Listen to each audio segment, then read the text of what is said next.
as cheesy and basic as the phrase "live, laugh, love," but home really is where the Wi-Fi is. It's not a bird, it's not a plane, it's Superhero Slate. It's a modern podcast where we talk about everything that's great, like movies, TV, superheroes.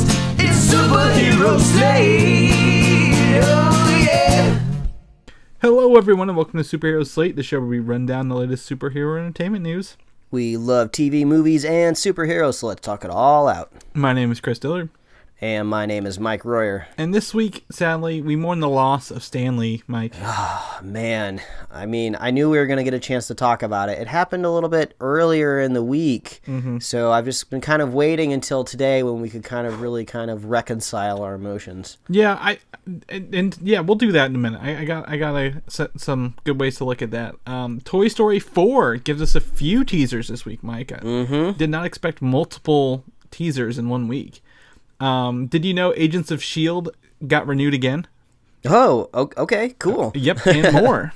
Yeah, I think there was another little bit of Agents of S.H.I.E.L.D. Reveal too that it looks like we got here in our show notes that I just saw organically in my Twitter feed, and I was like, I saw this, and I'm sure Chris saw it 10 minutes before I did. So yeah, it's true. Of the people I have pictures with at conventions, two of those are Stan Lee, and one of those is actually the character we'll be talking about later. So I've got that going for me. But before we get into the majority of our intro is going to be your weekend, Mike.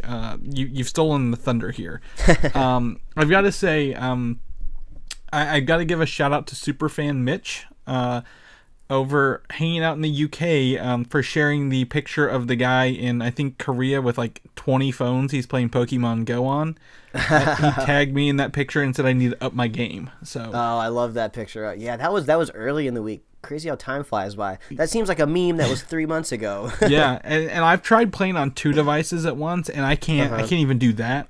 So that's a big nope for me. But however, I did pick up the new Pokemon for Switch this weekend. Oh yeah, it was like the refresh of red, blue, yellow, right? Yes. It's called Let's Go. It's got some minor tweaks to it, but I mean, if you've played any of those originals, the story and the maps and like even the people you battle in like the hidden grass are still there. So yeah, I saw a tweet related to this that kind of blew my mind, and I'm sure tons of people out there already know this, but there's like a 1% of you where this might like really make your head explode. All of the cities in the original Pokemon game are all named after like colors, and the first town you start in is called Palette Town, so it's a palette of colors of all the cities you go to. I didn't realize that until I saw it in a tweet. Like I think maybe earlier this morning I saw it, and I was like, oh, it's like seeing the arrow and the FedEx logo, or seeing the 8 and the 8 of diamonds on a card. Yeah, it was like, oh my god. I felt so stupid for not noticing. It's okay. What I've noticed actually in this new game, a lot of the borders and backgrounds, they like to use watercolors a lot in Pokemon artwork. But they've used rainbow designs, like subtle rainbows for like the backgrounds. Like it's not just one solid color. They've tapered the rainbows from those quote palette of colors into these like the menus and the options and stuff. So it's very colorful, it's very fun. I've played both with the handheld thing where you actually throw the ball to catch the Pokemon with it. That does not work as well as I hoped it would, but maybe it's just because I sit at an angle to my TV. Maybe I need to face it straight on. Oh, possibly. But 15 hours in this weekend, and I'm only 4 badges out of 8, Mike. So I tell you what, there's a lot of content here.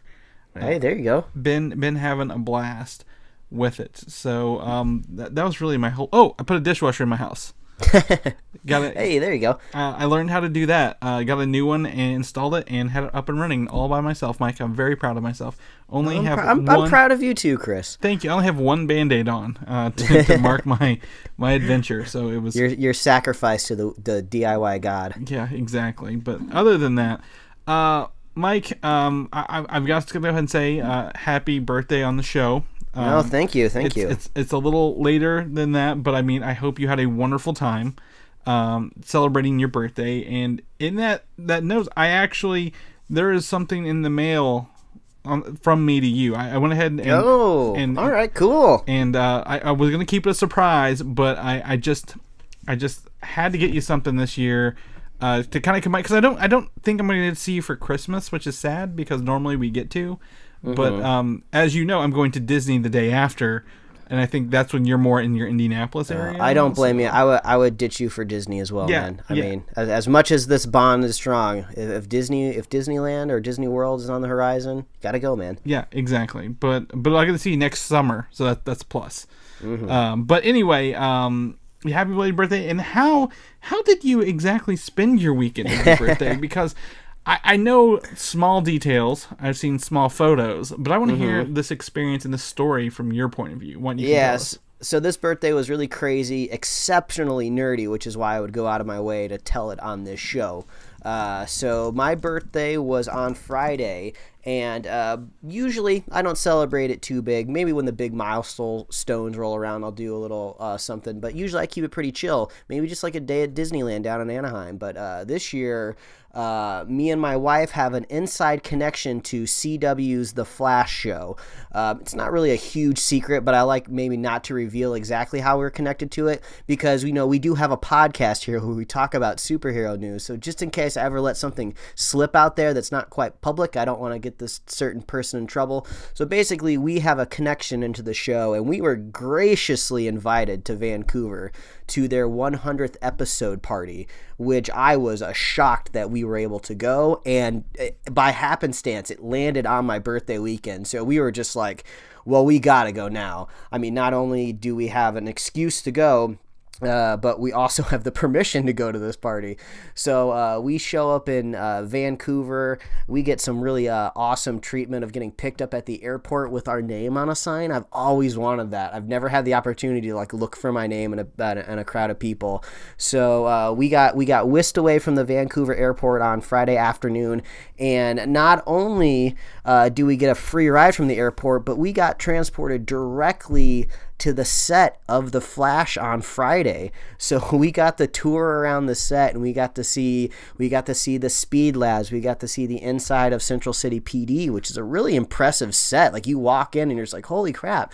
You think of television, broadcast television as kind of like a lower budget affair, but man, you can really see where they put all of that kind of premiere budget into like these sets, because they know they're going to use them over and over again. So it's actually really impressive to see. And we also got to sit behind Video Village, which, Chris, I'm sure you know what Video Village is, but to you people out there, a working television set, and I'm sure a movie set as well, has tons of things going on, lots of cameras. So like the directors can't always be like exactly where they're shooting, or they have to be like relegated off to the side. So they basically sit behind a ton of video monitors and computers, and they're looking at what the cameras are seeing so they can, properly direct the actors and move the scenes and change the camera angles. So we got invited to sit right in at Video Village. They brought over little director's chairs for us to sit down in, and we got our little headsets and mic packs, and we got to see Killer Frost and Elongation Man shoot a scene. So we got to see like the A shot and the B shot, the reverse angles, see them do all these different takes. And we got to see the actors get a little frustrated, rightly, because like somebody in this gigantic soundstage was talking, and it was being picked up by these super sophisticated mics. They were just like, who's talking? And then like once they find out one person's talking, everybody like starts screaming, telling everybody to shut up. Almost like when you're like in a movie theater and someone's talking, and it's just like a cacophony of people telling you to be quiet. So that was really cool and really crazy, and I was just doing my best to keep my cool. Like, it was insane. Like, I've been a big fan of The Flash for a while. I think it's probably one of the better superhero shows for what it's going for. It's not going for like a dark and gritty, serious Netflix vibe. It's like a basic television. Like, you can just pick it up on an antenna. 23 episodes a year. It's just kind of like good, like gooey candy. That's what I like about it. So being able to like see them shoot a scene, tour the sets and stuff was like rad. And we got to see some of the actors kind of like walking around sets. It was really cool. We got a little tour from a PA. So yeah, that was amazing, just being able to walk around the set. And that was just the beginning of the meal. because the very next day, the evening, was the party. So we were really comfortably set in downtown Vancouver, so it was just a quick walk from our hotel to the venue of this party, and it was a gigantic affair. I think they said there was 1,300 people there, so tons of people that were like related to the show, some people in post-production, some people who are writers, people that are just like PAs on set, so everybody like got a +1, so it just got a huge ton of people there. So we showed up, and there's just like, people walking around hors d'oeuvres, little burgers, sushi. We got to make like a flip book, so we went and we went to like a photo booth where it took like a 7-second video. There's like people like a sweatshop behind printers. They're getting all these things printed off, cut it into a flip book. That was really cool. Open bar, obviously, because that's kind of how Hollywood operates. The funny thing was, the night before the Flash's a 100 celebration party, Supernatural had their 300th episode celebration the night before in the very same venue. So I think Vancouver is used to a lot of these high-profile TV shows, especially since when we got off the plane in the airport to get picked up by our driver, there's someone else holding a sign for like Man in the High Castle. So I think there's tons of stuff shooting up there in Vancouver. So I'm sure the people that actually live there are just kind of totally used to running into this kind of stuff. But Vancouver is kind of relatively small, so it's all very condensed. So even though I live in Los Angeles, it's a very sprawling endeavor. So I kind of have to go out of my way to kind of run into any sort of like shooting or filming. And plus all that is done in Vancouver or Atlanta. So you kind of got to get lucky with a tax credit to come across something out here in Los Angeles. So yeah, the party was crazy, and then after we were there for a little bit, warming up, getting some drinks, they had some speeches go up on stage. So the guy who plays Harrison Wells, Tom Cavanaugh, was up there and did a speech. I got some pictures of that. Like the president of like Warner Brothers Television did a speech. Of the CW also went up there and did a speech. Got to see the showrunner for The Flash. They were all very humble, very, very nice, all very thankful, because it's a big marker to get to 100 episodes. That basically means that you're kind of off the quote-unquote bubble and you're safe for the most part going forward. So that was cool. We were able to kind of like position ourselves and filter around, and we got to meet some of the celebrities, so that was really cool too. Well, so 100 episodes is also a syndication era, isn't it? So if they wanted to syndicate this on a different channel like TNT or something like that and get residuals from that, that's a big 100 episodes is big for any show, just in that. But like, I think also syndication is a huge factor if they wanted to. Oh yeah, and I'm sure it's a big paycheck too for a lot of people. And I'm sure syndication has kind of changed in the age of streaming, but it was really cool. We got to go up to the guy who plays Vibe on The Flash. I believe his real name is Carlos. I can't think of his last name.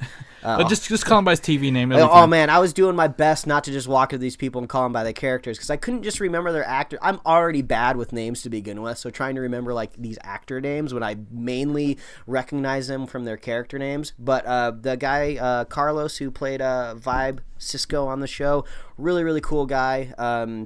Everybody there is I'm sure they're exhausted. So what I would do if I was a celebrity was I wouldn't go to any of these parties, because it would just be a nightmare. So like they're just talking to people one after another. I'm sure after they talk to me, they talk to 100 other people. If I had to give anybody advice, if they're ever in a situation like this where they're surrounded by celebrities or even just any one of them and they're talking to a bunch of people, just find your anecdote about them. If you don't have something like unique to say, I don't know, compliment something that they're wearing. Because once you kind of go in there and say, hey, I love you on this show, or I love you in this movie, you're really great, the conversation's basically over, because you don't know anything more about them and they don't know anything more about you. So we kind of had to warm up to the idea of saying hi to these famous people. But man, it was crazy. It was super fun. It was a really lucky opportunity. It's not something I normally get to do, so it was pretty starstruck. Walked by Arrow, Stephen Amell. He was giant and tall and very imposing. I'm sure he was very nice, but I couldn't really bring myself to try to say hi to him. But if I did, my anecdote was going to be like, man, I want more Teenage Mutant Ninja Turtles movies. I know you were in the last one. Do you hear anything about a third one? But I'm pretty sure I'd be the only person that would go up to him talking about Teenage Mutant Ninja Turtles in an Arrowverse type of environment. he probably would welcome that. Just instead of talking about Arrow and his show and what's to come, be like, oh yeah, I do other things other than just be the Arrow. Mm-hmm. I did you get anyone to say listen to Superhero Slate by chance? I don't even think it would have been possible in the in the environment that I was in, especially how loud it was. But basically once we chatted up all the celebs that I'm sure were exhausted and left very early, we just danced for the rest of the night, had free drinks, and it was a great weekend. It was crazy. If anybody wants any more in-depth details that maybe I couldn't remember, just let me know. Yeah, that'd be cool. I mean, I plan to hear more about this throughout the week, since you literally got off the plane and then ran into your house and we started recording. Yes, so, exactly. So I've not. With the out-of-state data plan, and stuff like that. That's just wild. So thanks for sharing your story, Mike. But you know what? We're here to talk about news. And are you ready to talk about news? Oh, I'm ready, man. Well, Mike, as much as news is good and enjoyable and we like talking about it every week, sometimes we have some bad news. Sometimes. And this week is no different. We have to... I said earlier more in the passing of Stan Lee. I think this is more celebrate the life of Stan Lee, Mike. I think... Yes. As someone who was 94, 95 years old, not a lot of people get to live to that age. Mm-hmm. Especially, I'm sure I think a lot of pictures from the early 70s showed him smoking cigars and not being probably taking care of himself. So the beauty of him, we got him this far is awesome. But Stan Lee did pass away this week, and I'm kind of more focused on the legacy he's left behind and all these characters that we're in the golden age of superheroes, whether it be Marvel or DC, and he's had a huge hand.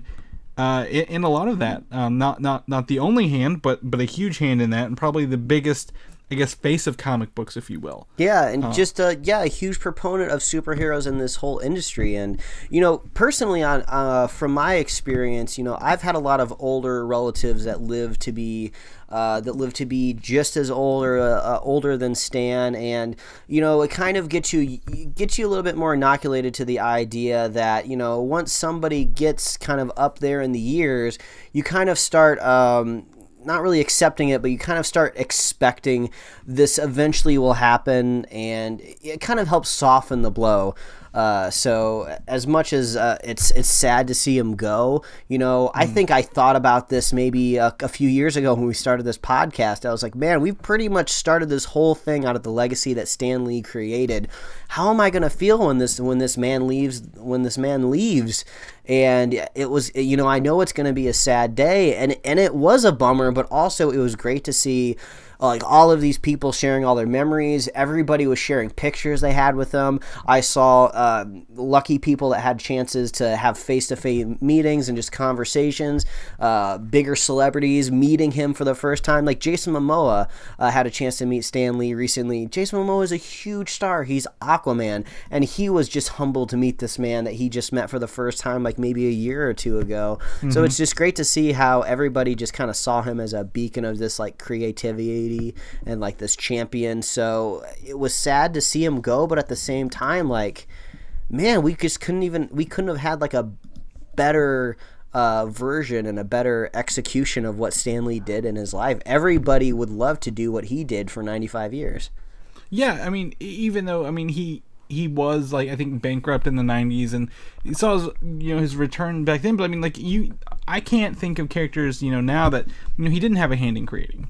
The only sad part is he didn't get to see Avengers 4 to me, because I think that's the culmination of seeing his ideas and his creations, co-creations, I guess, being brought to the screen and being not idolized, but you see a picture of Captain America, Iron Man, everybody knows who that is. Mm-hmm. There is no doubt about it that these are household names, and his people have crafted his characters into these movies and into these lifestyles that have just 10 years in the making, 11 years by the time Avengers 4 comes out.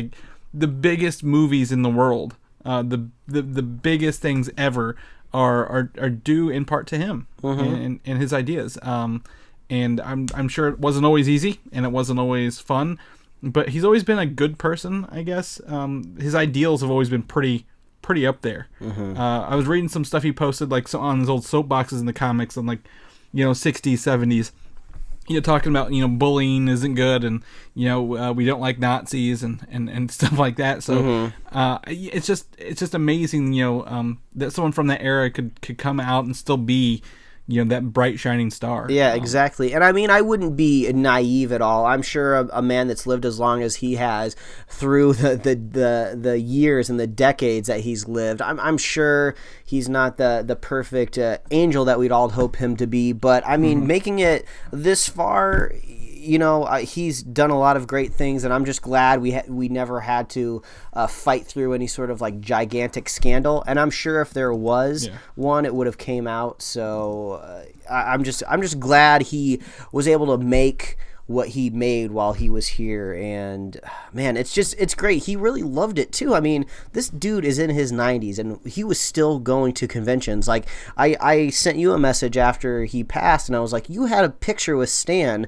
what year was that from and where is it? And you're just like, yeah, that was just like last year. And I was like, man, that's just last year. He was going that strong, going to the conventions. I'm much, much, much younger than Stan, and I'm like still exhausted when I leave the house, and he's just going all out. Man, it's just it's a shame to see him go, man. It is, but you know what? I think there will be a couple Marvel movies with him in it coming forward. Yeah, we'll get a relish in those. I was really curious if anybody ever approached him, because he obviously loved doing these cameos. He loved being a part of this universe that he helped create. I wonder if maybe there's a contract somewhere written up, or maybe one that he signed that said, yeah, you can just perpetually have me cameo in all of your movies. I don't care if it's CG.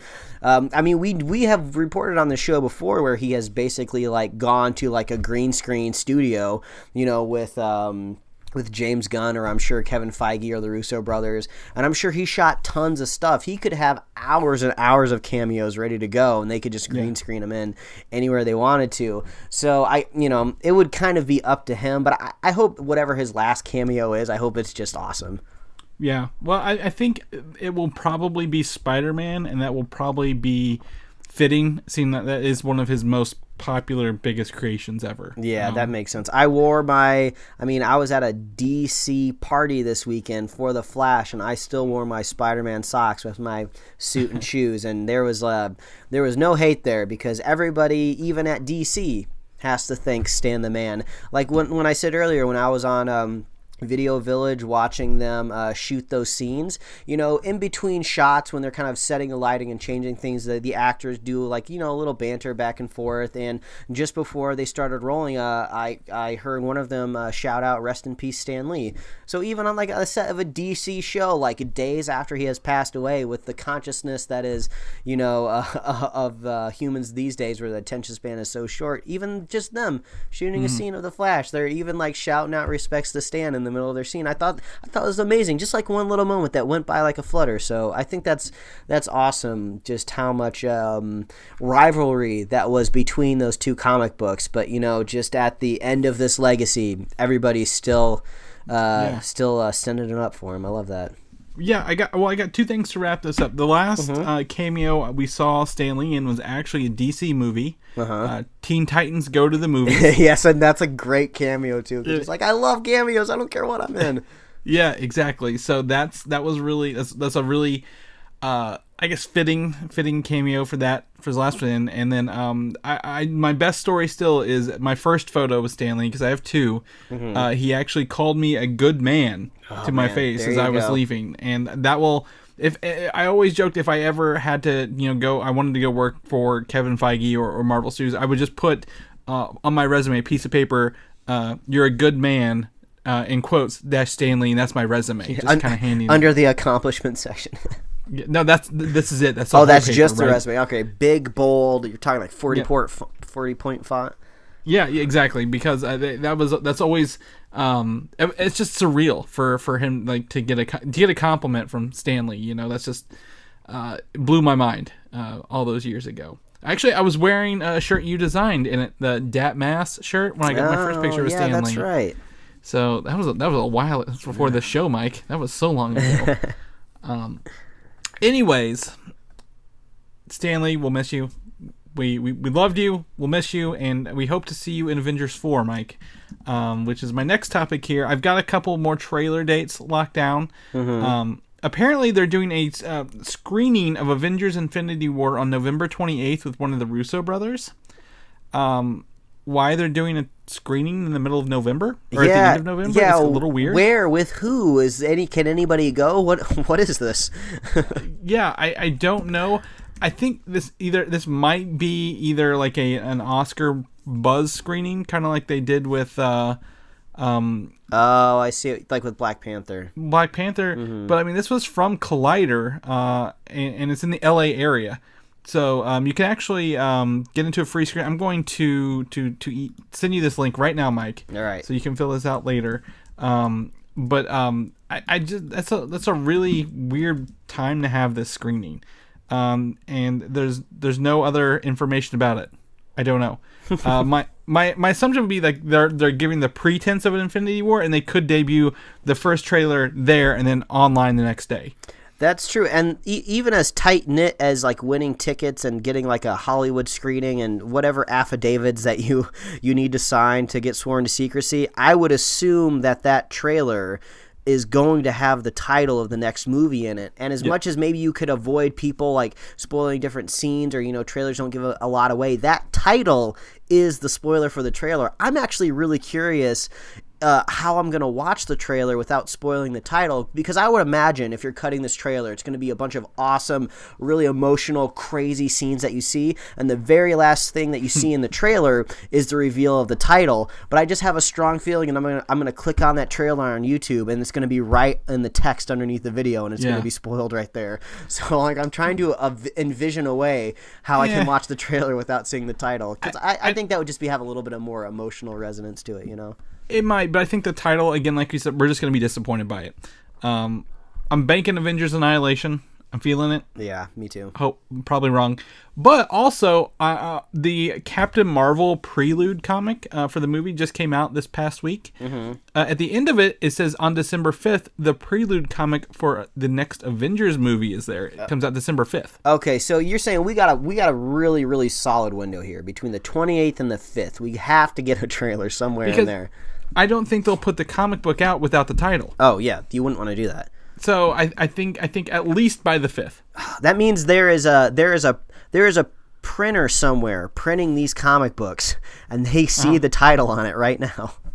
Yep, I'm sure tons of people know, but they are. Marvel is very much snipers at the ready, man. So you don't want to leak that out there. But I think we're, again, as Doctor Strange says, we're in the end game, Mike. This is it. It's probably tomorrow. Watch this be tomorrow. Like we're I mean, maybe it's the beginning. I mean, we theorize that it could be just before the holiday season here in America, but oh man, I'm just itching because it's either going to be Annihilation. I think it could possibly be Endgame. We gotta wait and see. Yeah, Avengers Assemble was another popular one. I don't know. We'll see. But in that regard, Infinity War and some other Marvel movies this year won some big awards at the People's Choice Awards. The coveted People's Choice Awards. Yep. It might be, for us, not little small potatoes, but for the average viewer, Mike, they see this stuff. They may see. I actually met people who've seen every Marvel movie but Infinity War this week. And I'm like, what are you doing with your lives? Oh my God! This movie changed my world. Oh man, so. I have really, really close friends that I'm still best friends with back growing up back in the day, and they don't really attach these Marvel's movies as much. And I'm just like, oh my God, it's so weird knowing that I'm friends with people that like aren't enveloped in this as much as I am. But that's we're weird people, Chris. Yeah, we are weird people. But Infinity War took home Movie of the Year, which I think is their biggest award, and Action Movie of the Year at the PCAs. Black Panther got Male Movie Star of the Year with Chadwick Boseman, and Action Movie Star of the Year with Danai Gurira. And lastly, Scarlett Johansson got Female Movie Star of the Year. All right. So I think for the MCU racking up 5 pretty big. I mean, we talked about the nitty gritties of awards, like the movie itself. And the actors, and I think they cleaned up pretty good there. this year. Yeah, so. there's a lot of statistical analyzing that goes into award season, and there's these whole algorithms that can determine like best picture winner at the Oscars, like based on like how they did the Golden Globes and how they did it like the Actors Guild Awards and stuff, and they add up all these numbers. I have a feeling the People's Choice Awards don't really go into that equation that much, since it's probably about a notch above the Kids' Choice Awards on Nickelodeon, but still, no, that's awesome. Well, I mean, I don't put any faith in the Oscars either. Like, I'm not gonna watch any of those pretentious bullshit movies. So it is what it is, and at least, you know, if you have an award and you can put it on a shelf, you might as well do it. But the whole point of this is, I mean, I think this People's Choice Award for Scarlett Johansson is definitely gonna get her that Black Widow movie, Mike. I mean, this is it. This was the straw that broke that camel's back. Like, not that anybody wants to see her or anything. It was this award. With the Black Widow movie's got some casting details. It sounds like they're going out to casting. So I feel really strongly that this is going to be our May 2020 movie. Okay. And then the main villain is actually going to be a male character. I thought it would be more of probably a female equivalent of Black Widow, but maybe there's someone at the top pulling the puppet strings, if you will. And the secondary villain is a female, so probably maybe an alternate Black Widow, kind of like trained with her. Turn, one's evil, one's good kind of thing. Palette swap type deal that we've seen plenty of times before. Yeah, and one of the interesting things is is a young 20-ish American role they're looking for here, which I think might be either maybe her target or someone she's hard to protect throughout this movie. So we may see someone we know put into this, because I think it'll be a second lead. Maybe her avenue back into maybe investigating this organization that brought her up is, I don't know if it maybe still technically exist within the MCU. I don't know if we have any sort of like verification on that, but maybe it has started back up. She's got to go back to motherland Russia and like fight through the organization and put it down for good, because even though it made her into a superhero, it's definitely not good, because they're going to scoop out those ovaries. So she's going to stop that from happening. Mm-hmm. Yeah, well, I mean, the Red Room and the organization was brought up quite a bit in the Agent Carter series. Mm-hmm.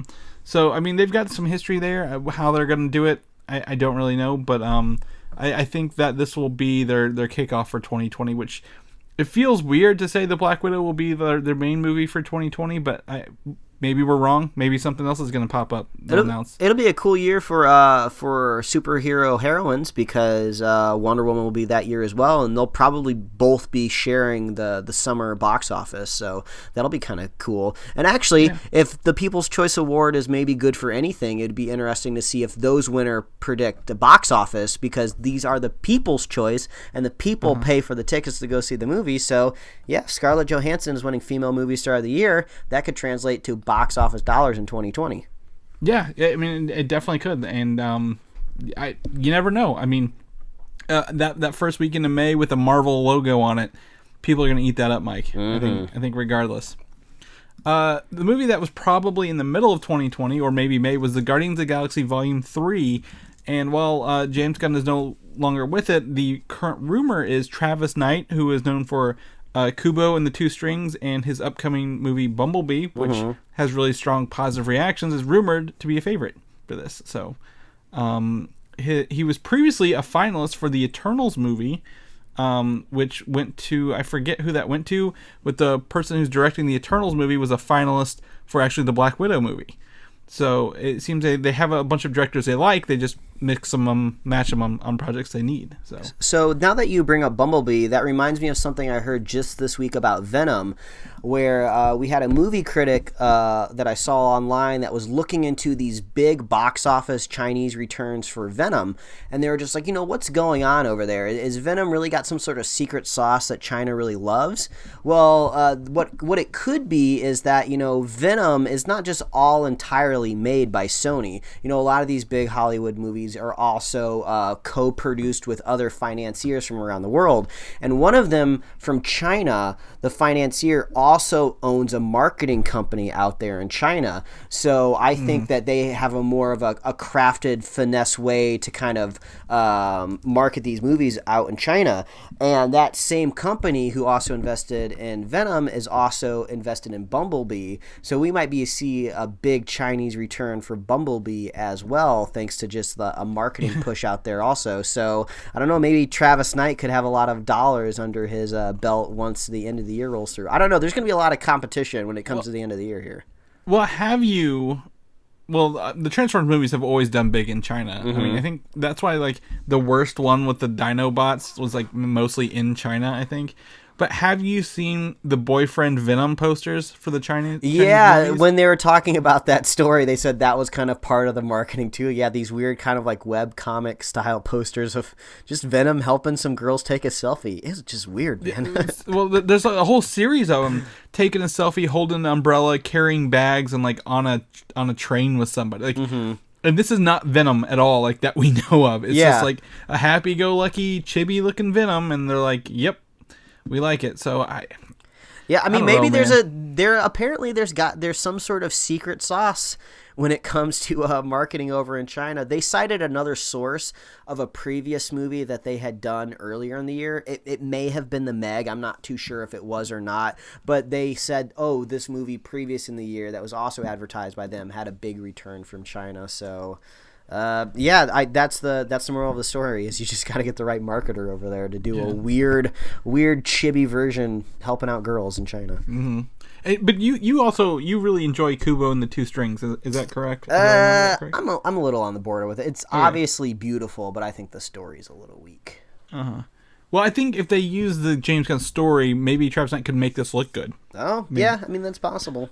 In the Bumblebee movie, what I like about the new trailers, I don't know if you've seen any of them, like, they literally have the Generation 1 Transformers on Cybertron in most of these trailers now. Like, the original cartoon versions of the Transformers. And I'm like, well, holy shit, that's a Soundwave, and he's shooting cassettes out of his chest. Like, this is awesome. Yeah, and the trailer makes it feel like this Bumblebee movie is actually going to have heart, which is actually something that kind of did exist in the very first Transformers movie, which I still like. I mean, some people just like to trash on the entire franchise and say it never should have been made to begin with, but that first movie is still good. Oh, yeah. Like, I don't care what anybody says, so. I nothing will ever stop the feeling of seeing that Transformer in that modern transformation the first time you see it, where you see all the gears and stuff and then they just stop showing people transform. I'm like, that's the best part of this movie. Yeah. What it's called Transformers. Don't cut out the transforming people. Yeah, and it's one of the last times you get to see Shia LaBeouf before he just goes absolutely crazy in real life. So yeah, he did. Gone. Anyway, Guardians of the Galaxy, we may have a director announcement. Or at least, announcement on the horizon. They need to announce their movie slate sooner than later, Mike, if these are going to get into production. So hopefully we hear something from that. Daredevil, the season 4 has been pitched from the season 3 showrunner Erik Oleson. He's pitched it to Netflix, so we're going to see if possibly Daredevil could get a season 4. A lot of people are feeling the Netflix shows are dying. And dying quickly. Yeah, they're just losing steam. They don't have enough coal in the fire to really kind of push them up the hill. I'm slowly working my way through season 4. I've liked what I have seen so far. The last episode that I watched, which is relatively early in the season, they do a really creative storytelling mechanism to kind of show like a flashback for one of the new characters in this season. I don't want to spoil it too much, but it was really clever. It was really cool. And one of the fans of our show, I think they wrote in a couple weeks ago that said they weren't really digging this season because it just seemed really, really slow. But for me, it's actually working out really well because I think Charlie Cox can really handle that type of performance. But yeah, it's really hard for me to imagine like season 8 of Daredevil. I'm not saying it needs 8 seasons to be a successful series or a successful show, but I mean, eventually Daredevil's got to end within like a couple of years. So it's just like, you got to start to find your endpoint eventually, Is it season 5? That's fine, maybe start working your way to kind of what you really want to say about Daredevil and Matt Murdock and Charlie Cox, Yeah. Do you think that Disney could, if they cancel any more of these, do you think Disney would pick them up with the same actors and use their own creative teams to continue that story? I don't think they would, just because they have just such a such a sharp eye for the long game when it comes to all of these really, really important and expensive properties for them. Like Kathleen Kennedy, is on record somewhere saying that they're not worried about the next Star Wars movie. They're worried about like the next 10 years of Star Wars. I'm sure it's the same thing with Marvel. Eventually, all of these Marvel characters are going to be rebooted, whether we like it or not. We will get another Steve Rogers someday, and when that happens, they'll have Daredevil in their pocket, and they'll be able to put him up on the big screen finally. So I think they'll get, 4 seasons of Daredevil, plus Defenders and any other cameos he might make maybe in the next season of Jessica Jones.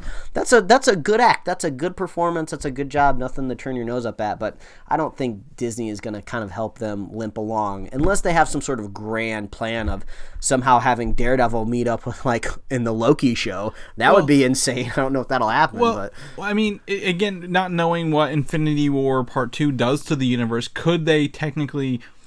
could they reboot these characters with new stories if they wanted to? I guess. Maybe, but I kind of see the cynical side of me thinks like, oh, there's a producer at Disney that says like, oh, this is my shot to get a younger, more famous person with more, I don't know, Instagram followers on the screen. As much as I love Charlie Cox, and I don't want to shame anything about the man growing older, because I would love to be as fit as he is at whatever age he is. You can start to see that hairline receding on him in this season. So, he's only got so many years with that hairline. So, dude, a building fell on him. He's stressed out. He's got his little hair. All right, if that's the worst thing he's got, he'll be all right. But in that regard, we don't know the future of the Netflix shows. However, Agents of S.H.I.E.L.D. has been renewed for a season 7 without season 6 ever hitting screens yet. Yeah, that makes me excited. I mean, it's a little trepidation there because we know the next season is going to be shorter. So this kind of could, in the scope, look like just a normal season renewal, but and just cut in half. But yeah, I like the idea that we're getting more. I'm just kind of starting to settle in the Shield finally after 6 seasons. Yeah. So season 6 debuts next summer after it has skipped both Avengers movies thoroughly. We do not know the current status of Agent Coulson. Not to give any spoilers, but we don't know what he's going to do. This will debut next summer with 13 episodes on ABC. And then I think they announced season 7 because I think here's what my thought is, Mike. They can film season 6 and 7 back to back and reduce their costs because they have everything already ready to go. And if they do this now, they can go ahead and film 7 while 6 is in production, knock them all out, and be ready to roll, which is really cool. However, in the credits, Phil Coulson / what's the character's name? Clark Gregg is not in any of the credits, so they're like tiptoeing around if he's going to return or not for these shows. Also, hours after they announced this, the president of ABC quit, left the network. So Channing Dungey, she left the network. She's been replaced by I think her name was Carrie Burke, who is the programming head of programming for Freeform. So it's interesting. I mean, if you have to fill a position, you have to fill a position. So I don't know if that the old president had any dogs in the fight for S.H.I.E.L.D. or not, or was against it. So we'll have to see how this plays out after season 7. I mean, I wonder if there's a possibility if S.H.I.E.L.D. could ever move over to Freeform. They're kind of building a little something over there with this kind of alternative programming. Freeform almost seems to be something that's trying to almost compete with a CW style of audience with the demographics. So I wonder if maybe, hey, put S.H.I.E.L.D. on Freeform. You're going to have the Runaways there sometimes when they're taking it from Hulu. Cloak and Dagger has got a season 2 coming up. I don't know if ABC would do that, but maybe there's a possibility because we've seen S.H.I.E.L.D. almost go away. So maybe if it is ever under threat again, maybe it will just get shifted to another network. Yeah, and I think the current president, she was only around 2.5 years, so I think she might have actually been kind of hesitant to, like, she may have canceled Agent Carter and all these other things. So we might maybe see a renewal and maybe some Marvel shows coming back since she hasn't really done anything but S.H.I.E.L.D. But in that regard, we get our first look at the character Quake in season 6, Mike. And I tell you, she's got a little splash of color in her outfit and her hair. definitely, I don't know what to make of this outfit other than, it looks like a S.H.I.E.L.D. outfit. What do you think? Yeah, it looks like a S.H.I.E.L.D. outfit. I wonder if maybe the splashes of purple are maybe a little bit influenced from her animated run as Quake on, what was it, Marvel Rising? Heroes Rising. Or yeah, like where Chloe Bennet also voiced the character of Quake, and on a cartoon, you're not just going to draw your characters in all black. You're going to throw in more splashes of color because you have the opportunity to do that. So I wonder if maybe there's a little influence there, a cross pollination. Yeah, I think it looks cool. Yeah. It looks very much like an Agents of S.H.I.E.L.D. Suit. So not much to write about here, but yeah, it looks good. Yeah, she's got her gauntlets on, which helps her focus her powers. So that's a plus. But it looks very less armored, less militant, and more like she's using her powers kind of strictly to do stuff. So I don't know where this season's gonna go. I have no idea. Looks like they're in their old ship there behind her, and that's about all we got, Mike. So buckle up, we won't know anything until next year. The Elseworlds for the CW, I think, takes place in real time sooner than episode 100, right, for the Flash. And that's coming up. So we got our first look at Batwoman, or not our second look at Batwoman. Ruby Rose here. It looks like I put the wrong link in there, so I'm gonna have to do a little search here. Chris, you don't even have to worry about it because I saw the picture. She has a grappling gun in her hand. And she's got gadgets. She looks pretty much similar to the other photos that we've seen of her come out. So we're not really getting any like new looks or corners or rotations of the suit that we haven't seen before. But she's got gadgets, so I think that's good news because a lot of the CW heroes usually get gadgets at some point in time. I know Arrow's got a lot of them because he's got a lot of different types of arrows that he shoots. So yeah, I'm really looking forward to see how the crossover lands. I want to know kind of what Greg Berlanti's version of Gotham is, what planet, what universe he's putting it in. Is it really going to be down the street for Supergirl, or is it going to be technically on another Earth? I want to see how that goes. Yeah, definitely. I think this picture, the first one is a very light image, and you really don't see Bat characters very well lit up. So this new one is in the dark in the show, so something I think we'll see more of in the show, and I honestly think it looks a little better than the first image we got. The gun kind of resembles, I don't really know exactly what I'm pulling from here, but it resembles a little bit of the George Clooney Batman movie, because I think I remember having maybe some of those action figures and seeing those gadgets on the screen, because I was like a gadget kid. When I had action figures growing up, I would get so upset when I would lose their accessories that came with them, because you can't have as much fun playing with them if they don't have the swords that they came with, or the guns, or the grappling hooks. So yeah, the kind of like the rounded looks and the way that kind of splits out there. Yeah, it looks like a bat grappling gun. Yep, definitely on board with that. On the other note, one of the CW shows, Supergirl, I think, which airs on Sunday nights now, I believe. They have cast, we talked about this, Lex Luthor, but they've cast the actor John Cryer as Lex Luthor. I don't know if this is genius or it's just going to be bizarre, but when I saw the casting, I was like, really? John Cryer? Then I think I saw like a screenshot of him somewhat recently where he has started to lose some of his hair. I don't know if he's going to go total NBA shaven bald and shiny, but yeah, I could almost see John Cryer playing Lex Luthor on the big screen. So I could see this as a good get here. Do I have some trivia for you? In Superman 4, John Cryer played Lenny Luthor, one of the relatives to Lex Luthor in that movie. Whoa, okay. If you do a quick Google, Mike, I'm gonna ask you this, for Lenny Luthor, you're gonna see John Cryer's awesome hairstyle. Looks like he was pulled out of a Back to the Future movie, with his like little faux hawk and his jacket there going on. All right, I'm looking at it. Oh wow, yeah, that does look just like somebody in Back to the Future that was grabbing one of those weird Pepsi bottles. Yeah. So he is no stranger to Superman lore. I don't know. Again, I don't know if this is crazy casting or genius casting, because all I know is modern John Cryer, and all I can think of is 2.5 Men, which is not a compliment by any means. Yeah, I mean, I've only ever seen him act goofy and just like high stressed, and I would like to see if he can pull off the evil manicness. Yeah, it'll definitely be a challenge, or not a challenge, a chance for him to act and give us something a little differently. So thumbs up. I approve. This is one of the more Yeah. surprising, shocking news bits that's out this week. Yeah, I look forward to these photos, Mike, of this guy doing this.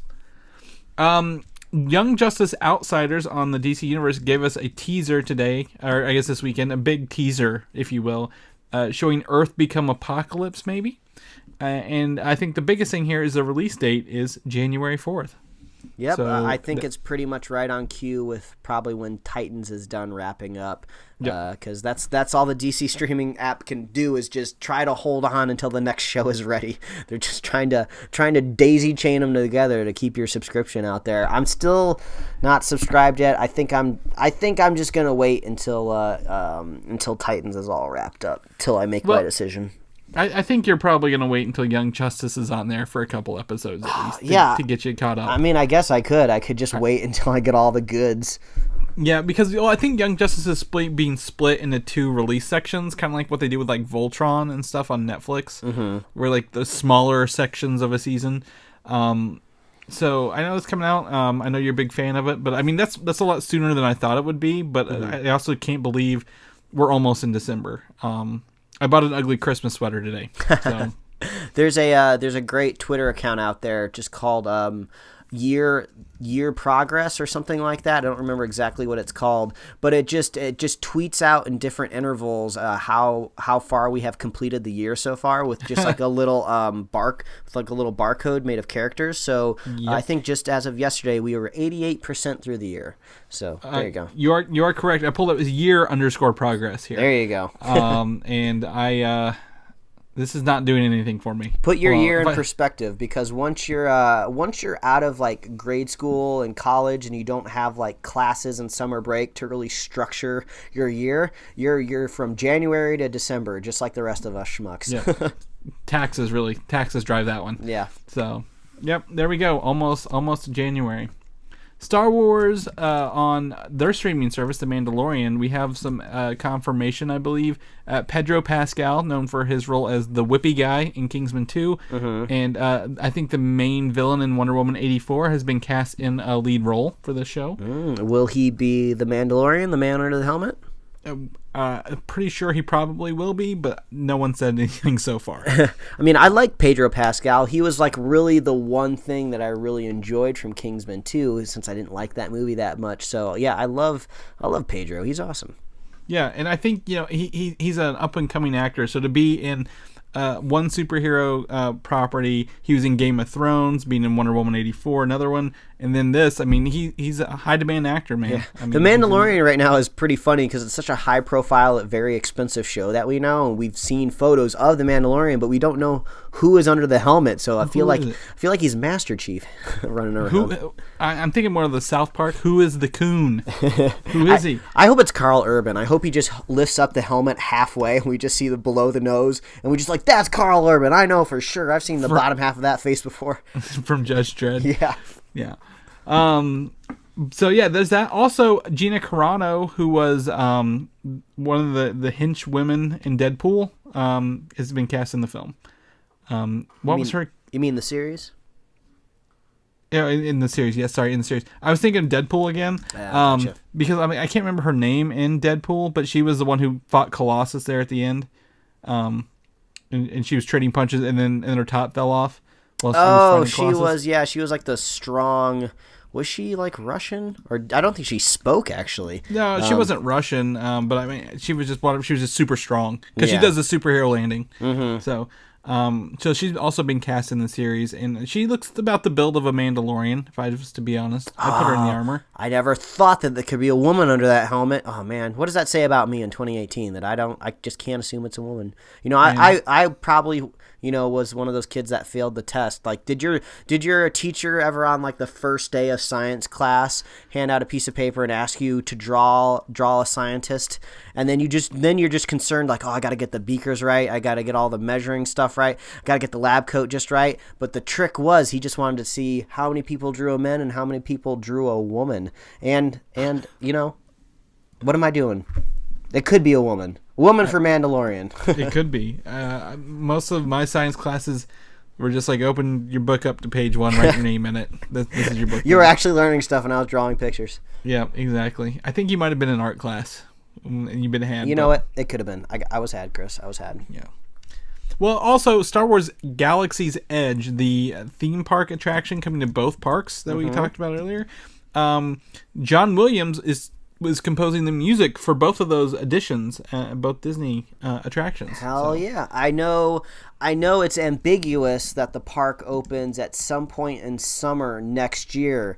And I'm hoping, crossing my fingers, that it's at the beginning of summer, because if we can swing things just right, Chris, when I get you out here on the West Coast for Comic-Con, we might be able to sneak a trip down to Star Wars Land, and we could do a whole spoiler cast on this podcast for Star Wars Land, which I think would be helpful, because not everybody can just run out to Anaheim whenever they want, or down to Florida to experience Star Wars Land, and maybe we could get the word to people.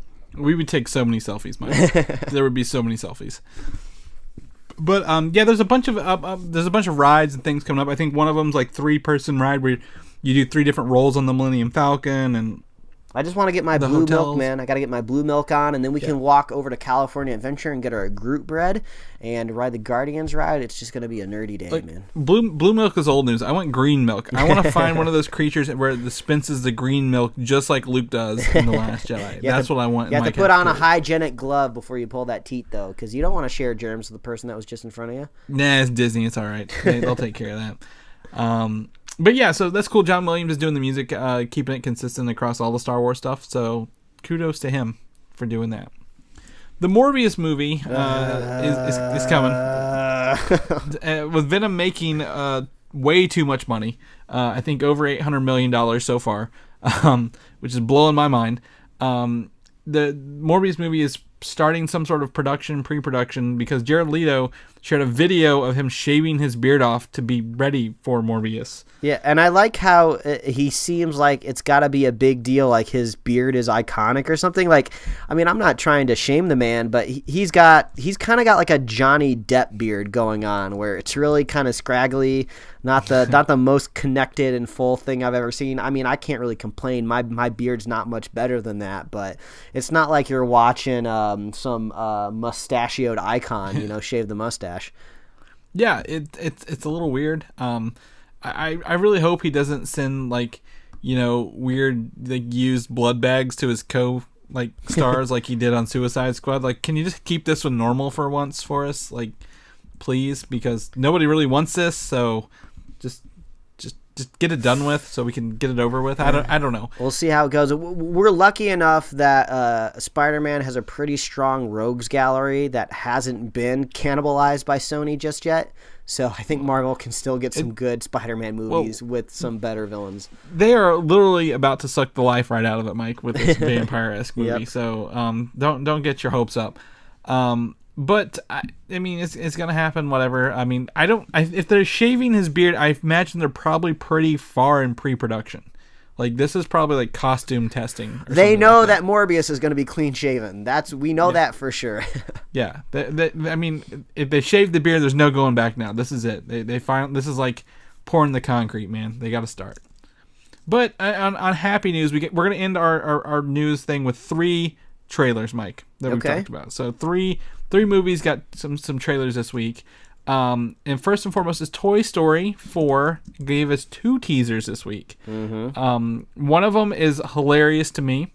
It's the old classic pals of Toy Story: Buzz, Woody, Jesse, Slinky Dog, Mr. Potato Head, Mrs. Rex. Potato Head. Yeah, Mr. Potato Rex. I don't think Ham's in there, and then Forky. Forky, the new guy on the new guy on the street. Forky. And my best part is everyone's happy and they're holding hands and singing, and then Forky is just freaking the hell out. Like, he looks like some sort of abomination, like some kid made in craft school, and he does not want to be alive at that moment. And for me, that's just hilarious to see this in a Toy Story. I have such weird feelings about this movie because I still think it doesn't need to exist, but I've started to see some rationalization out there on the internet that does kind of turn me around a little bit. And I think the biggest one is not necessarily that we could be telling a story of what makes a toy alive, and is anything with like squiggly eyes and pipe cleaners technically alive and has to deal with what it's like to have a soul. I don't know. That could be really weird. But I think what somebody I said, I can't attribute it to anybody because it was just in the cacophony of reaction videos out there, was, yes, Andy has grown up and moved on from toys, but Buzz and Woody are theoretically eternal. You know, they're going to be around for a long time having lots of adventures. So there is a little bit of rationale there that means just because they moved on to a new home with a new kid, she's going to grow up one day, and what's going to happen to him then? Is it just this torturous cycle of moving on from kid to kid? So there could be some story there, but I think this second teaser is a little bit more fun for me. Yeah, so the second teaser introduces two new characters. I forget what their names are called, but it seems to be like at a circus or like a carnival. Yeah. Kind of going on, and they're talking kind of fourth wall breaking about Toy Story. And they're voiced by comedians Key and Peele. Mm-hmm. And then they're talking, I guess, like, what's the catchphrase for Buzz? It's very reminiscent of a very popular sketch that they did on their sketch show, where it was two valets outside just chatting about how much they love Liam Neeson. So it was kind of like replacing Liam Neeson with Toy Story characters, a little bit more toned down, not as crazy as they could go on Comedy Central. But yeah, I just love that Key and Peele were just down to kind of reprise a sketch, but within the Pixar universe. So some people were saying that maybe this teaser was released maybe a little early to kind of compete with the next trailer we're going to talk about, but I have a feeling Disney had this all planned out. It's not like they just whipped this up in a second. So yeah, I think that's kind of cool. Pixar trailers have always been really weird. They never really go to the traditional route of having like a 1 minute 30-second teaser trailer with kind of like an expectation of a fuller trailer later down the line. There's always just kind of like weird clips and funny random stuff going on. So it's a little different marketing when it comes to a Pixar release, you know? I can't honestly remember any Pixar trailer after I see the movie. Mm-hmm. Because, I mean, recently Inside Out, Moana, I guess there was that one about the Days of the Dead. I think that's Pixar. Oh, Coco. Coco, yeah. I don't remember their trailers very well, which is interesting. But Toy Story 4, I think it's one of those, do we need it? Does it have to be made? Yada, yada, yada. But it doesn't feel like a romantic comedy movie to me. And it doesn't feel like they're forcing... It doesn't feel like it's forcing its tragedy that ended, like, not tragedy, but like emotionless that the third one ended on us again. Yeah, they seem to be tackling a new concept of like just DIY toys, which is something we haven't really seen. So at least they'll be kind of exploring something new here, not just same toys and like just a different location. Yeah, like, oh, I've been abandoned yet again kind of thing. thing. No, I'm at a nursery. Oh no, I'm inside of a toy store. Or, oh no, I'm at a new house, Yeah. On that note, though, I have to say, in terms of animated movies, Mike, I watched Wreck-It Ralph this weekend. Oh yes, I've been waiting. What'd you feel? The music really overpowers this movie. Like the first 2/3 of this movie, the music sticks out more than anything else in the whole film. I don't think I ever noticed that. I don't think I ever noticed that when I watched it. It's very like there's a digital Skrillex in the power strip. Okay. Like, and then I'm like, okay, so there's like dubstep and electronic, and then there's a Rihanna song that's very like something about driving because they're learning how to go-kart. Shut up and drive. Yeah, exactly. So like the music really sticks out in my head the first part, and I predicted a lot of the end of it. My wife was like, "How did you know this?" I'm like, "I don't know. Like the movie just is, but like it's not bad. Had a good time. It's fun." I liked when I heard Jack McBrayer as Felix. I was like, okay, this is gonna be really fun. Yeah, and they pull a lot of cameos that you wouldn't expect them. Like I wasn't expecting to see like top tier AAA IP in that movie when I first went to see it. But yeah, they had like Zangief and Sonic and Pac-Man. It was crazy. Yeah. Oh, I think Mario was a big thing too. I think. What I'm just really disappointed is nobody told me how many bad puns were in this movie, and I'm really disappointed no one let me know earlier. Like it was grown worthy, and I'm like, I appreciate a lot of these. But also Alan Tudyk is the voice of King Candy, and I'm like, there's no way that's Alan Tudyk. Like that sounds like the Mad Hatter from the original animated Alice in Wonderland movie. Like, whatever he did, he channeled his voice into a whole new character, and I loved it. So I liked the movie. It's not as bad as I was expecting it. And then with the second one coming out this week, I guess I'm ready to go into it, Mike. All right, I'm glad. Video games and all. But speaking of video games, speaking of it, turning a video game, this is actually a video game. Detective Pikachu was a video game into a live action movie. Has got to be the trippiest thing I've seen all week. This is so weird, and I was so looking forward to this trailer because it was going to answer so many questions I had. We knew Ryan Reynolds was the voice of Pikachu going ahead, but I've never seen live action Pokemon. It's just never been out there. I'm sure that there's been some like sort of buzzy like video game trailers where they incorporated real people for a second, but this is actually a story, a narrative. We get to see how they're going to render Pokemon next to humans, and apparently they're going to do it with kind of like creepily accurate detail, very realistic. Not animate. Not. This is not Who Framed Roger Rabbit. Of a movie. Yeah, I don't know if you've ever seen these photos out there before, but I've seen a lot of like digital artists, like CG artists, try to recreate like Homer Simpson in like high def textures or other like well-known animated characters into 3D realistic tones, and that's almost kind of what it feels like here. It's so weird. Everything about this trailer just weirds me out, but I love that it's so weird. But they seem to be taking a very similar approach to what we've seen in these other animated movies to make them work, like the Lego movie. Just go self-referential. Just get weird with it. Have a character commenting on like maybe how weird the world is or what's going on. So I think that's going to be our avenue to having the story make sense. Like, don't just tell the normal traditional story of somebody going through trying to get all their badges. Have a weird down and out person that never got their chance, and now they're like a detective, and Ryan Reynolds is a talking Pikachu. Well, so weird. So to me, I mean, I'm excited Ryan Reynolds is Pikachu, but I'm also disappointed because it's very obviously Ryan Reynolds. Mm-hmm. Like, this is not a Bradley Cooper as Rocket where you don't recognize it as Bradley Cooper being Rocket kind of thing. And it's I feel like maybe they took some cutscenes from Deadpool and tested it and like, okay, this works. Let's keep his regular voice. But at the same time, I've got to give him credit for actually doing something with Pokemon other than just making them battle, like you said, and do something like the entire like interviewing the Mr. Mime scene, like was way beyond what I expected out of this movie. It's not just for kids. It sounds like Pokemon actually have real personalities, and they're not just making their own calls with their names and just dicking around. Yeah, I'm curious that they're going to have a lot of existential questions about the Pokemon universe to answer to in this live action thing. Like, what do Pokemon eat? Do humans eat Pokemon? There's going to be a scene where they're sitting down and eating. Is everybody in this universe going to be vegetarian? Because the second you see somebody eating protein, you're going to wonder where that comes from. I mean, they kind of tackle this similar subject in the BoJack show on Netflix, where they're raising just dumber chickens to eat that are anthropomorphic as humans. So yeah, there's a lot of weird things that they're gonna have to answer. So I think as long as they're like poking fun at it, I think it'll go down smoother. But yeah, this is just so weird. I genuinely laughed at parts in this trailer, so I'm very much looking forward to this movie. Yeah, I definitely agree. As someone who played Pokemon way too much this weekend, I'm 100% on board with this by a long shot. So so glad to hear you are as well. Lastly, we got our final trailer for Alita Battle Angel. And this one is probably actually, I'm going to say, my least favorite of the trailers. All right. I think there's a lot of action here, and I think maybe it gives away too much.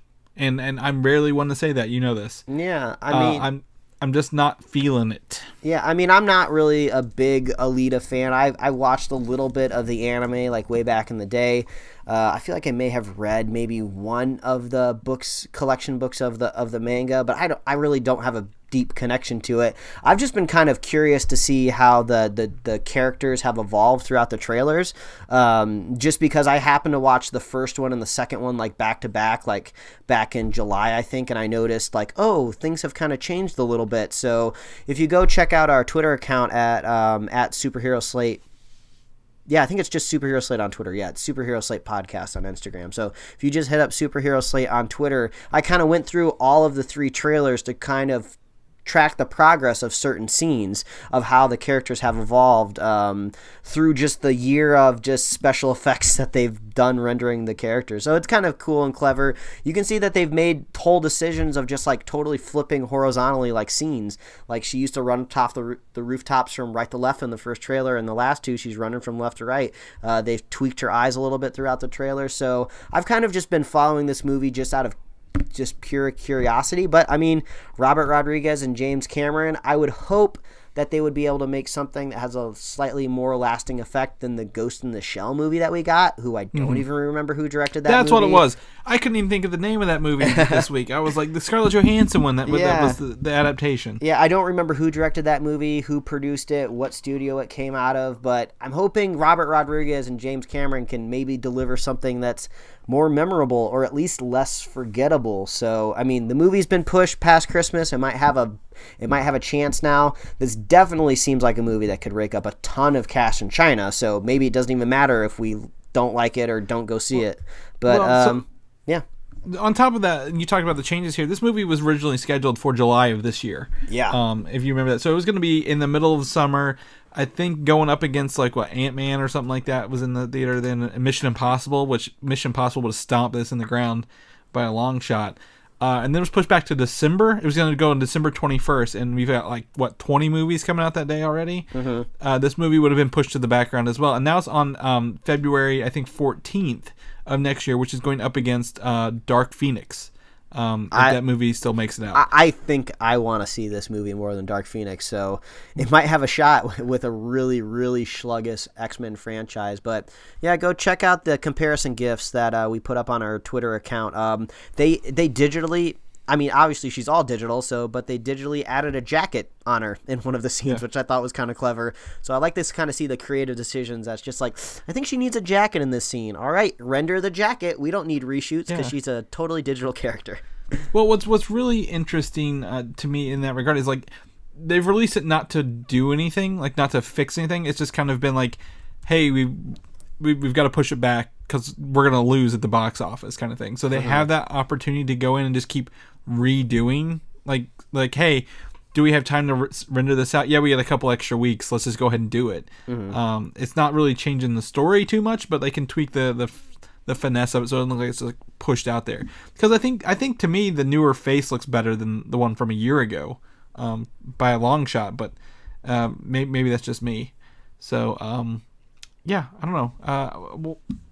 Will this be any good? I don't know yet, but probably better than Dark Phoenix. It's an oddity. It's a curiosity. It's something we've seen before, but it's also something kind of new, and it's a more invigorating directing team with bold decisions to put like anime eyes on this person. I mean, it's not a. I mean, some would say it's a bold decision to cast Scarlett Johansson as an Asian character in an anime, but it's not a right bold decision. So see how this goes. I'm actually wrong.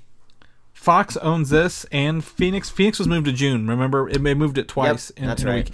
So it's actually not going up against Dark Phoenix. It is the Fox movie for that weekend now. So we don't have to make a choice, Mike. It'll be our Valentine's date for us. Probably not. Yeah. Anyway, at least Christoph Waltz is in it. I like him, so got that going for him. He's good. Yeah, that's our news for the week, Mike. That's it. We wrapped it up. It's late here. It's actually Monday for me now. Oh man, sorry for keeping you. You're a trooper. You know, I come back into town late. We're here for you folks. We want to run down the news, and Chris is the real trooper here. It's not insanely late for me, but everybody give it up for Chris. A little round of applause for staying up late. Thank you. He's the one that edits and technically produces this show, and I'm just the schmuck here on a microphone that drags a audio recording into Dropbox for him. But you do our artwork, Mike. You make us look good across all the platforms. I tell you that if anything, if I'm going to brag about our show, anything, if you go and look at our podcast on any distribution network, you can see our thumbnail artwork for every episode in every one of those things. We don't have the same, just our logo for everything. We make sure it looks different and feels good. So I just thank you, Mike, for doing those. Because I don't have those skills by a long shot. So all right, well, let's finish this circle. Yes, you tell me where people can find your pictures from this weekend, maybe. Yeah. Yeah, you can find me at Mike Royer Design on Twitter and Instagram. I saved one of my, what do they call it, like an Instagram memory, a collection or whatever. But yeah, if you head on over to my Instagram profile, tap on that Vancouver, you can see pictures from the party, places that I traveled around Vancouver. Absolutely beautiful city, and we were so lucky to be there on a weekend where it like wasn't raining, because apparently the climate very similar to Seattle, raining, cloudy, misty, especially at that time of the year. We cruised in on a beautiful weekend, so I have some beautiful photos of Vancouver and like the waterfront and some harbors and stuff like that. So you can find me at Mike Royer Design, and you can read my webcomics at pickledcomics.com. Chris, if people want to see you installing dishwashing machines, where can they find you? You can find me on Twitter, Valdan, VALDAN, or Instagram, Valdan87, where you can see my new dishwasher mic. I'm proud of that. I didn't have to call anybody. I didn't have to get on Google. I did it all myself. Okay? Yeah. Thank you. And then I played Pokemon to make up for it. I felt too adult. What a juxtaposition of adulthood and childhood. Yeah, welcome to 2018. It's quite the place. You can also head over to Comic UI. I also have to say I think this is the last week to get regular price tickets for Louisville SuperCon coming up here at the end of this month. I will be there representing Superhero Slate, Mike, getting pictures, getting interviews if I can, taking all sorts of stuff, trying to cover that con as best as possible. It is the last one of this year. I cannot hold anything back now. If people want to know more about our show and what we do in some of our episodes, maybe our review episodes they haven't heard of before, where can they find those at, Mike? Well, as always, please visit superheroslate.com. That is the best place to find all the avenues we host our little show, and to get our awesome show notes. So we talked about a lot of trailers, some screenshots, some teasers. If you want to get links to all the stuff we talked about, we collected all in our show notes for this episode. So just head on over to superheroslate.com and just browse through the bullet points. Click on the links. Sometimes I miss out on what happens when I'm out of town and Chris has somebody filling in for me, and I love just being able to scroll through the bullet points. It's just like a great way to catch up on the news. We don't have any ads on our site either. There's no stupid pop-ups for subscribing to a newsletter or a dumb ad that gets in your way. It's just like the purest form of the internet, superheroslate.com. And you can subscribe to us on Apple Podcasts, YouTube, Google Podcasts, SoundCloud, TuneIn, Stitcher, I can't talk right now, iHeartRadio. We'll put it anywhere you want it. Let us know whatever weird podcast app you had, and we'll do our best to make sure the podcast is up there. It's been a long weekend, Chris. You can like us on Facebook, follow us on Twitter and Instagram, and you can get merch. superheroslate.com/store. I'm sure once Black Friday rolls around, that storefront will have everything on sale. So head on over to superheroslate.com/store to get some sweet merch. If you're a fan of the show, we love hearing from you. If you have any like really awesome, like sweet memories or just things that Stan Lee has influenced your life in a way, let us know. We'd love to hear that. I love it when people meet Stan Lee. I like to hear their different stories because they're always great. He's always so nice and humble, and he loves his fans. One of the last videos I think that of Stan that's out there is just him like gushing about his fans and how much he loves them, and he loves being able to connect to all these different people all around the world. So if you're a super fan of the show, I love you too as well, just as much as Stan Lee loves the world. So just share the show with a friend, share the show with a buddy. You will be a super fan in our eyes for the rest of time, and we will be here every week. Yep, that's right. And we will catch you guys next week. Have a happy Thanksgiving if you're celebrating Thanksgiving this week, and enjoy time with your friends and family, and we'll catch you then. All right, adios everybody. Thanks for listening, and don't forget to subscribe. Well, all right. Let's just dive right in, and I'll give you the tidbits of the weekend.